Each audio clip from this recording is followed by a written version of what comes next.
When I was doing my research, my doctoral research, and I was reading different books on feminist and gender theory, one of the things that I noticed was that almost every book started with a preface or foreword that described a deeply hurtful experience. Well, you can understand a reaction to a deeply hurtful experience, and so I think that there was a real reaction, and there were some real injustices, but you can't see the entire world through that lens. And I think that the younger generation just doesn't see it in the same way. We haven't experienced the same type of injustices, and frankly, the world is our oyster. We do have access to just about everything. I mean, it's women achieve more of earn more university degrees than men do. I mean, it's the discrimination thing is just, it's not as real for us.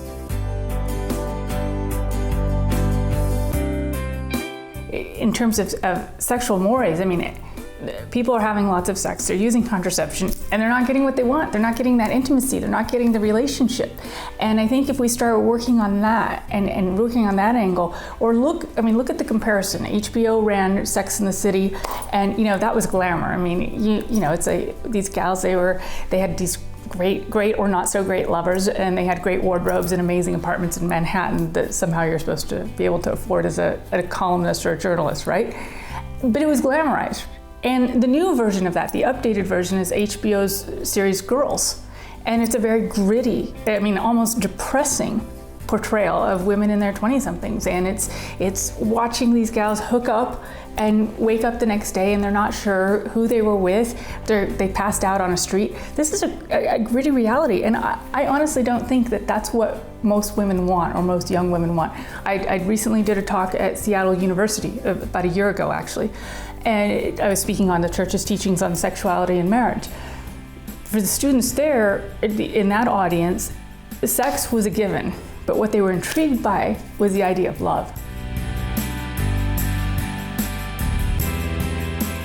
I think one way to start, particularly reaching women, is teaching them, or not teaching them, but explaining that they should be able to expect more from men.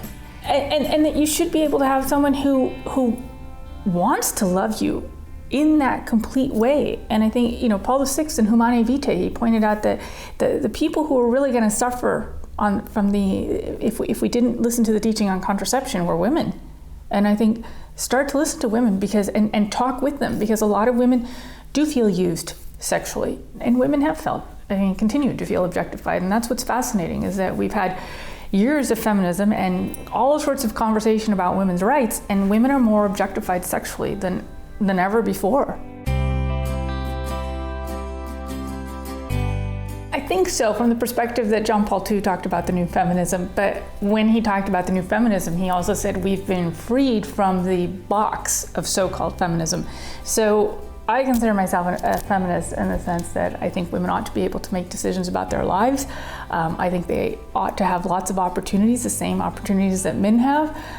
But I also think that women shouldn't be put into a box. So, for example, if a woman decides that right now at this time in her life, she wants to make her family her priority by staying at home with her children, I think that's a perfectly valid decision, and we shouldn't be asking, well, you've thrown your education away, you're throwing your time away. And what kind of feminism is that if we don't allow women to make their own decisions for themselves and to live those decisions? I think there's got to be respect all the way around. And there are also women who work because they have to.